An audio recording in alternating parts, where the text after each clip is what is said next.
Hi friends, ఎలా ఉన్నారు? నేను మీ హేమంత్.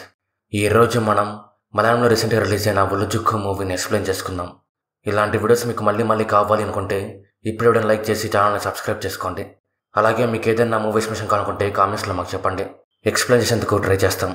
సో ఇంకేమాత్రం ఆలస్యం చేయకుండా వీడియోలోకి వెళ్ళిపోదాం.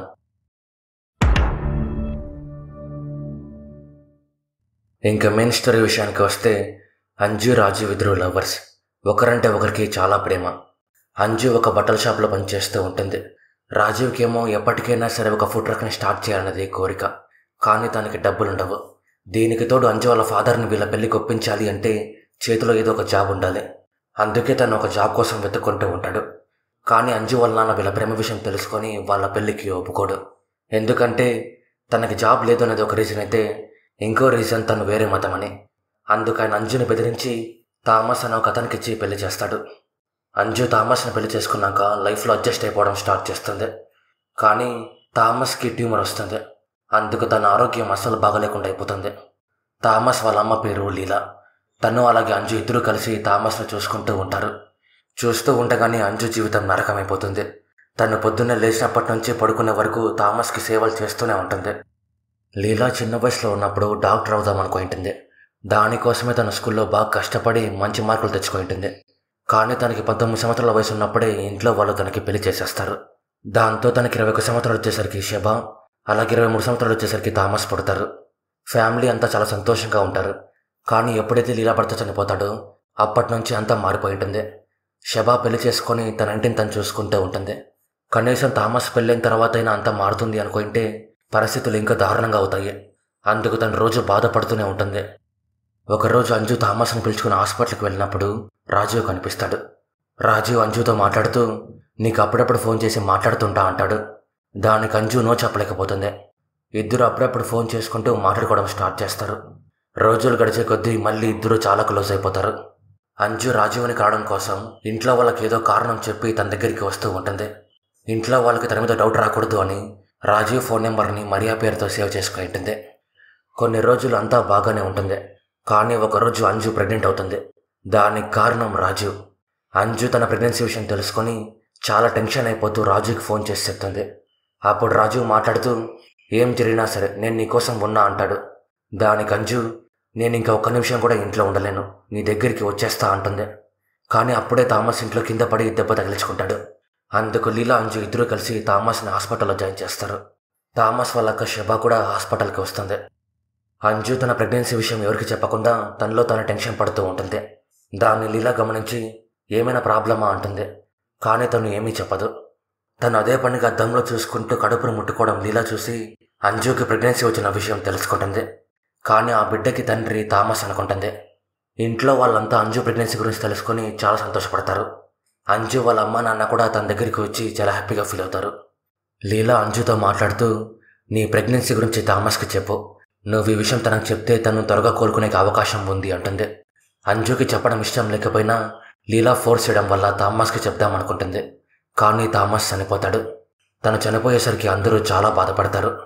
ఊరిలో వర్షాలు బాగా పడి ఊరు మొత్తం నీళ్ళతో నిండిపోయి ఉంటుంది. అందుకు థామస్ ఫ్యామిలీ వాళ్ళు తన శవాన్ని హాస్పిటల్లోనే ఉంచి వర్షం తగ్గి నీళ్లు వెళ్ళిపోయిన తర్వాత తన అంత్యక్రియలు చేద్దామనుకుంటారు. లీలా తన కొడుకు చనిపోయినందుకు చాలా బాధపడుతుంది. కానీ ఈ టైంలో అంజుకి తన తోడు అవసరమని అంత బాధలో కూడా తనని బాగా చూసుకుంటుంది. తను చూపిస్తున్న ఆ ప్రేమని అంజు తీసుకోలేకపోతుంది. లీలా థామస్ కోసం రోజు ఇంట్లో పూజలు చేపిస్తూ ఉంటుంది. లీలా అంజుతో మాట్లాడుతూ, నా ఆస్తి మొత్తం నీ పేరు మీద రాసేస్తా, బిడ్డ పుట్టాక నాతో పాటు ఉండి చాలు అంటుంది. ఆ మాటలకి అంజుకి ఏం చెప్పాలో తెలియక రాజుకి ఫోన్ చేసి విషయం మొత్తం చెప్తుంది. దానికి రాజు, నేను ఒక మంచి జాబ్ కోసం ట్రై చేస్తున్నాను, అంతవరకు కొంచెం ఓపిక పట్టు, ఆ తర్వాత నేనే వచ్చి నిన్ను పిలుచుకొని వచ్చేస్తా అంటాడు. రాజు ప్రస్తుతానికి ఒక బార్ అండ్ రెస్టారెంట్లో పనిచేస్తూ ఉంటాడు. తన ఫ్రెండ్ తనతో మాట్లాడుతూ, తను నిన్ను ఆల్రెడీ మోసం చేసింది, మళ్ళీ ఇంకోసారి మోసపోకూడదు అంటే తన జోలికి వెళ్ళడం మాని అంటాడు. కానీ రాజు తన మాటలు పట్టించుకోడు. రాజు అంజుతో మాట్లాడదామని తనకి ఫోన్ చేస్తాడు. కానీ ఆ ఫోన్ లీలా లిఫ్ట్ చేస్తుంది.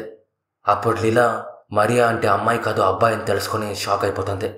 తనకు అంజు మీద డౌట్ వచ్చి తను అడిగేస్తుంది.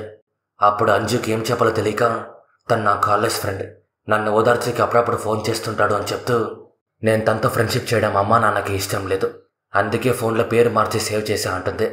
దానికి లీలా ఊపిరి పీల్చుకొని, ఓసి నీ అంతేనా, నేనింకా ఏదో అనుకుని టెన్షన్ అయిపోయా. నువ్వు తనతో మాట్లాడు, నాకేం సమస్య లేదు, కానీ న్యూసెన్స్ మాత్రం కాకుండా చూసుకో అంటుంది. అంజు ఇంట్లో అసలు ఉండలేకపోతుంది. అందుకు రాత్రిపూట ఎవరికి తెలియకుండా రాజీవ్ దగ్గరికి వచ్చేస్తుంది. కానీ రాజీవ్ తనతో మాట్లాడుతూ, నువ్వు ఇలా ఉన్న పలంగా వచ్చేస్తే నేను ఎలా బాగా చూసుకుంటాను, నిన్నే బాగా చూసుకునేందుకు నాకు ఏదో ఒక జాబ్ ఉండాలి కదా అంటూ, నువ్వు తిరిగి ఇంటికి వెళ్ళిపో, వీలైతే మీ అత్తిస్తున్న ప్రాపర్టీని నీ పేరు మీద రాపించుకో, మన బిడ్డకి సెక్యూరిటీ ఉంటుంది అంటాడు. అంజు రాజీవ్ మాటలు కన్విన్స్ అయ్యి మళ్ళీ ఇంటికి వచ్చేస్తుంది. కానీ లీలా తన బిడ్డ మీద అంత ప్రేమ చూపించడం అంజు తీసుకోలేకపోతుంది. అందుకు తనతో మాట్లాడుతూ, థామస్ అంత్యక్రియలు అయిపోయిన తర్వాత నేను ఇక్కడి నుంచి వెళ్ళిపోతా అంటుంది. దానికి లీలా చాలా బాధపడుతుంది. కానీ తను మళ్ళీ ఆలోచిస్తే తన ఫ్రెండ్ రాజీవ్ గుర్తుకొస్తాడు. అందుకు తను అంజుతో మాట్లాడుతూ, నీకు నా మీద మర్యాద ఉంటే నిజం చెప్పు అంటుంది. అప్పుడు అంజు విషయం మొత్తం చెప్పి, ఈ బిడ్డకి తండ్రి థామస్ కాదు రాజీవ్ అంటుంది. ఆ మాటలు విన్న లీలా చాలా బాధపడుతుంది. కానీ తను ఆ బిడ్డ మీద చాలా ప్రేమను పెంచుకునేసి ఉంటుంది. అందుకు తనతో మాట్లాడుతూ, నువ్వు నాతోనే ఉండిపో, మన ఇద్దరం కలిసి ఆ బిడ్డను పెంచుదాం, నువ్వు ఇక్కడి నుంచి వెళ్ళిపోతే నా కొడుకు గురించి అందరూ తప్పుగా మాట్లాడుకుంటారు అంటుంది. దానికి అంజు మాట్లాడుతూ, నేను ఇక్కడే ఉండి మిమ్మల్ని ఇబ్బంది పెట్టలేను, నేను ఇక్కడి నుంచి ఖచ్చితంగా వెళ్ళిపోతా అంటుంది.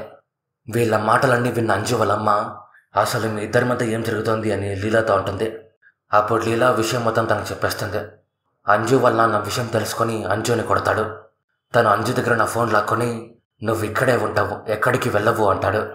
దానికి అంజు మాట్లాడుతూ, నన్ను రాజీవ్కిచ్చి పెళ్లి చెయ్యండి అని మీకు ఎప్పుడో చెప్పాను, కానీ మీరు నా మాట వినకుండా నా జీవితాన్ని నరకం చేశారు, కనీసం ఎప్పుడైనా నా జీవితానికి అడ్డం రాకండి అంటూ చాలా బాధపడుతుంది. అంజు వాళ్ళ అమ్మా నాన్న అంజు ప్రేమ విషయం థామస్ వారి ఇంట్లో వాళ్ళకి చెప్పకుండా తనతో పెళ్లి చేసింటారు. అందుకు ఆ విషయం లీలా అలాగే శబా తెలుసుకొని షాక్ అయిపోతారు. వర్షం తగ్గి నీళ్లు వెళ్ళిపోయేసరికి థామస్ ఫ్యామిలీ వాళ్ళు థామస్ బాడీని ఇంటికి తీసుకుని వస్తారు. లీలా థామస్ బాడీని చూసి చాలా బాధపడుతుంది. రాజీవ్ అంజుకి ఫోన్ చేస్తూనే ఉంటాడు. కానీ తను ఫోన్ లిఫ్ట్ చేయకపోయేసరికి తనను వెతుక్కుంటూ ఇంటికే వచ్చేస్తాడు. అప్పుడు తను జరిగింది మొత్తం తెలుసుకొని, నిన్ను ఆ రోజే పిలుచుకొని వెళ్ళిపోవాల్సింది అని చాలా బాధపడతాడు. అంజు రాజుతో మాట్లాడి ఎవరు తనని చూడకముందే అక్కడి నుంచి పంపించేస్తుంది. ఊరిలో మళ్ళీ వర్షం పడడం స్టార్ట్ అయ్యి శ్మశాన వాటిక మొత్తం నీళ్ళతో నిండిపోతుంది. అందుకు అంజు వాళ్ళ నాన్న లీలతో మాట్లాడుతూ, థామస్ బాడీని వేరే చోట పూడ్చిపెడదామా అంటాడు. కానీ లీల దానికి ఒప్పుకోకుండా, ఎన్ని రోజులైనా సరే అదే శ్మశాన వాటికలో పూడుద్దామంటుంది. ఎందుకంటే అంత్యక్రియలు పూర్తయితే అంజు ఇక్కడి నుంచి వెళ్ళిపోతుంది అని. ఇదంతా ఇలా ఉంటే అంజుకి ఒక షాకింగ్ విషయం తెలుస్తుంది. అది ఏమి అంటే, థామస్కి ఆ ట్యూమర్ పెళ్లి కాకముందు నుంచే ఉండింటుంది. కానీ లీలా ఈ విషయం దాచిపెట్టి థామస్కి అంజుకి పెళ్లి చేసింటుంది.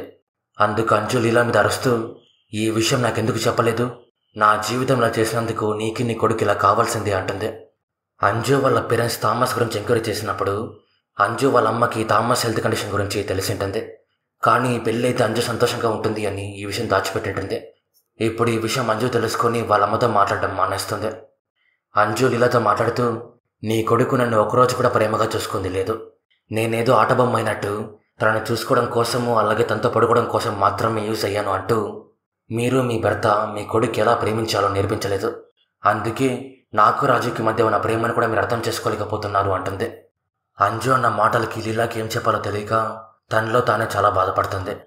రాజు అంజు తన దగ్గరికి వస్తుందో లేదో అని తన గురించి ఆలోచిస్తూ ఉంటాడు.